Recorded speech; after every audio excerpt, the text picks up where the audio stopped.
So I would like to take a moment and just breathe into my belly. Would you like to join me? Thanks. It doesn't matter how many spirit guides you have. This is a little nerve-wracking. Thank you for breathing with me. I'm going to keep my little cheat sheet.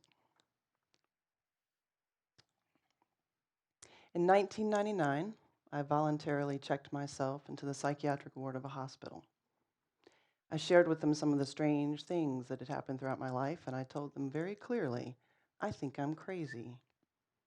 I spent most of my life trying to push down experiences that were too far outside the norm, and it was taking a toll in a big way. I found myself deeply depressed, anxious, agoraphobic, manic depressive, and I was increasingly frightened and confused, so I actually thought I might hurt myself. I had no idea that I was intuitive, empathic, and psychic. I didn't know what it meant to be sensitive to energies and able to see into realms that other people can't even fathom. The very nice doctor at the hospital didn't know about these things either. And he looked at me and said, "You're not crazy. Let's talk about medications." Less than a year later, I met a man that I consider to be a shaman, and I shared with him some of the strange things that had happened throughout my life. I actually shared more stories with him. And I told him, I think I'm crazy. Now, the difference was that he did understand about intuitive abilities and psychic sensitivities, and he could definitely see into realms that other people could not fathom. He looked at me and said, "You might be crazy, but it's in a good way. Let me show you how to use it." That changed my life. That saved my life. I honestly do not know if I would be here talking to you right now if I hadn't met him. Since then, I've spent almost 2 decades studying, practicing, and sharing shamanic healing work, and every single day I use the same gifts that originally sent me to the psychiatric ward for fear that I was going crazy. I want each of you to know that you are intuitive, you are empathic, you are sensitive to energies, and yes, you are even psychic. You have the ability to experience phenomena that cannot be explained or understood by science. You have the gift to tap into unseen realms and connect with spirit guides, animal totems, angels, beings of light, ancestors, and so much more. So we've been here for a little while tonight. We're all friends, so let's have a little show of hands. How many of you have thought about someone and then they show up, or they call, or they text? Yeah. Have you ever felt the presence of a deceased loved one around you? Do you ever have dreams that come true, or maybe you get information in your dreams? Anybody? Yeah? Here's one that happens to me all the time. Every time you look at the clock, 11:11, 12:12, 1:11, 2:22, 3:33, yeah. Or maybe you see your lucky number all the time. This is just the tip of the iceberg in tapping in with your intuitive abilities, just the very beginning. Unfortunately, you're not generally encouraged or supported when you're growing up in working with your intuitive gifts. So for fear of seeming crazy, a lot of us will suppress any psychic sensitivities and ignore our intuition. Some people end up on medication because of this. Some people end up homeless or on alcohol or drugs to make it stop. Some people end up in a psychiatric ward indefinitely without the support to fully express themselves in a healthy way. Some of our most intuitive, gifted, and perhaps even genius adults are considered insane because they have experiences that can't be rationally understood by other adults. In a world where people are often criticized for being different, I'm reminded of the Krishnamurti quote, "It is no measure of health to be well adjusted to a profoundly sick society." So, yay, Krishnamurti. So, shifting gears a little bit, let's talk numbers. According to the Center for Disease Control website, the average stay in a hospital for a mental disorder is 7.2 days. I spent 7 days in the hospital. In 2009 and 2010, the number of people who visited doctor's offices, ERs, and hospital outpatient with mental disorder as primary diagnosis was 63.3 million. About 10% of the American population over the age of 11 is taking antidepressant medications. And between 2005 and 2008, the rate of antidepressant use in the United States rose nearly 400%. And that's from 2008. So I'd like to take this moment right here on behalf of therapists everywhere to share that I'm not against medication. I'm also not against therapy. In the past, I was really helped by both. But medications don't heal. They medicate.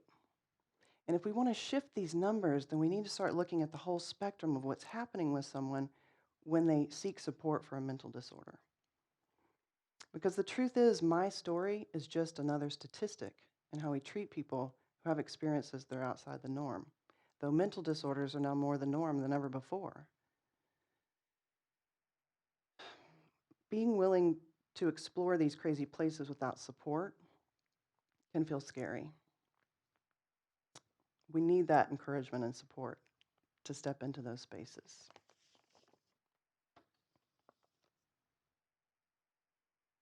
But there was a time when we were all crazy. Do you remember? When you were little. It would not have fazed you to see a fairy flying by, or your dead grandmother standing there next to you making sure that you're safe. Kids are born onto this planet wide open to their intuitive abilities and their psychic sensitivities. Have you ever seen a little baby and they just stare at something, usually around your head? You can't tell what they're looking at. Cats do this too. Looks like they're staring at the wall. You know why they're staring? Because there's something there, and they can see it. Just a little heads up, cats and babies can see right through you. Just feel like you need to know that. Our intuitive, empathic, and psychic sensitivities are totally normal to us when we're kids. Everything is a possibility, and then we are taught what is considered normal and what is considered crazy. When I was a kid, I talked to everything: trees, flowers, animals, invisible, imaginary friends. It didn't matter. Sometimes I would see energies or dead people, and I didn't understand what I was seeing, so I didn't think to ask anybody about it. And every Sunday, we would go to church, and at church, I would talk to God, and God talked back. It never once occurred to me everybody else at church was not having that experience. To this day, I still don't really understand why you'd show up to have a conversation with somebody every week who doesn't talk back. What kind of conversation is that? Giving yourself permission to explore the places that might feel a little crazy can be healing and even open up tangible possibilities you might not have considered. For example, I have a student who's a writer, and she wanted to expand her writing and enhance her creative process. In the time that I've known her, she started remembering abilities that she had as a child. She'd completely forgotten about it till it started happening again recently. When she was little, she would hear things through clairaudience. And now she's decided to explore this ability and see what support she can get from it. Now, just to clarify, clairaudience is the ability to hear sounds and even voices said to exist beyond the reach of ordinary experience or capacity. This is what was happening to me every Sunday at church. I want to share with you some people that you've heard of who also acknowledged that they heard voices. Mahatma Gandhi, Joan of Arc, Charles Dickens, William Blake, Socrates, Carl Jung, St. Francis, St. Augustine, Moses, Jesus, and those are just the ones I can remember off the top of my head right now. Pretty impressive list. Tesla. Anybody else want to throw names at me of people who... There's a lot of them. I have another client. I met him probably in his mid-50s. And he too was starting to remember some of his intuitive gifts, but he was kind of freaking out. He was born and raised in a very conservative family, and he spent his entire adult life working in a factory. One of the first things he said to me is, "I feel like I'm going crazy." He then shared with me that one day he just woke up. He could feel the energy of the factory around him. He could feel that the earth and the trees and the plants are alive in a way he'd never experienced before. He was hearing things differently and seeing things differently, and he was starting to have psychic experiences. And even though he was freaking out, he didn't want to push it down. He didn't want to suppress it. He now knew that there was more to life than he'd been living, and he did not want to spend the rest of his life working in a factory.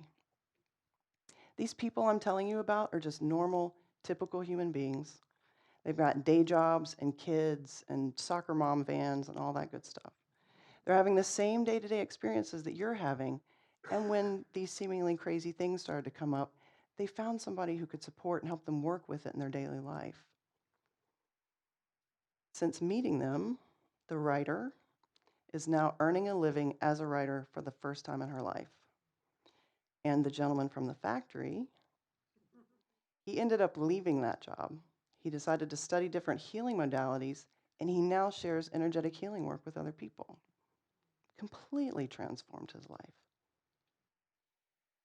What they both did was found somebody who understood, who got it. I once had a therapist tell me, don't go to the post office for milk. Don't expect to receive what you can't get from certain people.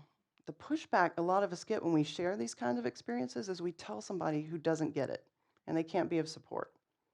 So if you're having one of these extraordinary experiences, I don't encourage you to go to work tomorrow. Tell your boss, I'm seeing my ancestors and my dreams are coming true. Don't go to the post office for milk.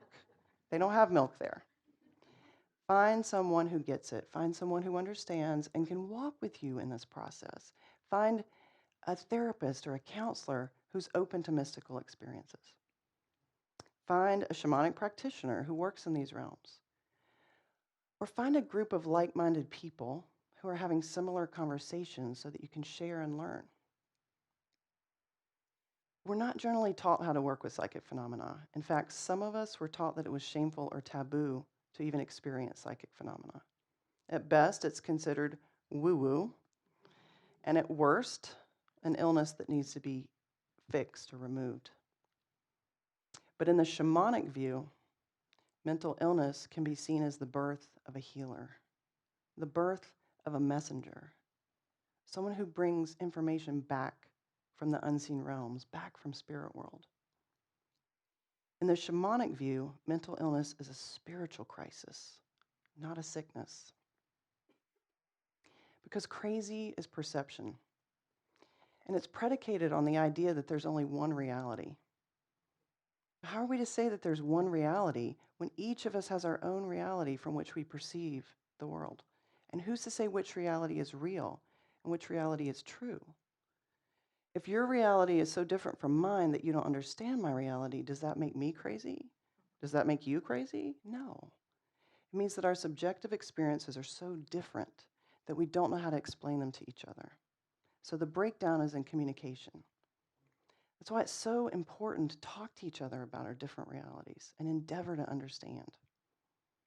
It's time to start talking about those crazy experiences and those crazy ideas so that you can grow and heal and learn and evolve. Because there was a time when the world being round and revolving around the sun seemed crazy. There was a time when women voting, much less running for public office, seemed crazy. There was a time when women wearing pants seemed crazy. Ask Joan of Arc. These might seem like silly examples now, but these were big shifts in perception that we just take for granted today. So maybe like the people I told you about, you're having some of those experiences, you're not sure what to do with them, or you're recognizing there's more to life than what you've been living. And maybe you're remembering that you pushed down and suppressed some gifts that you have because you didn't want to make waves. I'm here to tell you, please, even if you are terribly nervous in front of 150 people, make waves. Make waves and surf those waves because you are intuitive and empathic and sensitive and psychic. And if you decide to explore these places, it doesn't mean you will lose your mind or be unable to function or become overly sensitive or too sensitive for this world. It does mean that you'll be the naturally tapped in, gifted, connected, intuitive being that you've always been. I encourage you to let go of judgment, allow everything as a possibility, and just see what happens. Be willing to explore the crazy places, because you might be crazy. Let's hope so. Thank you. Thank you.